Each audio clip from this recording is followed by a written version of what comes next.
శ్రీకాకుళం జిల్లా కాశీబుగ్గ శివాజీనగర్లో డ్రైనేజీపై అక్రమ నిర్మాణం చేపడుతున్న టీడీపీ నాయకుడిపై స్థానికులు తిరగబడ్డారు.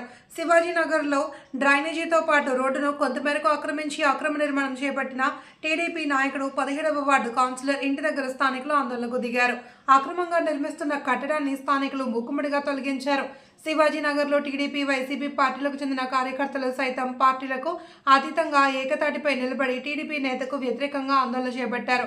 స్థానికుల తిరుగుబాటుపై టీడీపీ నాయకుడు కాశీబుగ్గ పోలీసులకు ఫిర్యాదు చేశారు. పోలీసులు రంగప్రవేశం చేసి ఆందోళనకారులను నచ్చచెప్పడంతో వివాదం తాత్కాలికంగా సద్దుమణిగింది. రేపు ఉదయం వివాదాస్పద డ్రైన్ రోడ్డు దగ్గరకు ఇరు వర్గాలు రావాలి అని, ఇంతవరకు గొడవలు పడొద్దు అని ఆందోళనకారులు పోలీసులు హెచ్చరించారు. ఈ పరిస్థితుల్లో ఆందోళనకారులు ఆందోళన విరమింపు చేశారు. 30 సంవత్సరాలు బట్టి ఈ ఊర్లో ఉన్నాను. ఇది రోడ్డు శివాజీ ఇచ్చాడు, కాలువ వేసాడు, అతను పేరు తీసేస్తాడు చేతులు.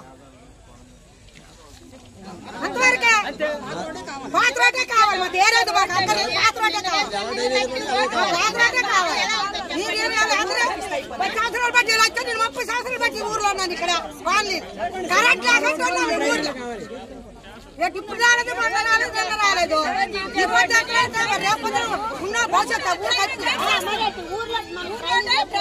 వచ్చారంటున్నారు, మాకు మరి తెలియదు.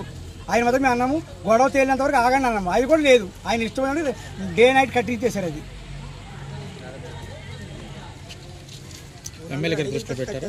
చెప్తామంటే మా ఇష్యూ ఉంది కాబట్టి కొంచెం మాట్లాడుతున్నాము, సరే ఆఫ్ చేస్తామన్నారు. ఆమె కూడా ఆఫ్ చేయలేదు, ఇది కడుతున్నారు. మేడం కదా నిన్న వెళ్ళాము, ఇవాళ ఫోన్ చేయడం కూడా జరిగింది వీసీ గారికి, కానీ ఆయన మరి ఏ యాక్షన్ తీసుకోలేదు.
శివాజీ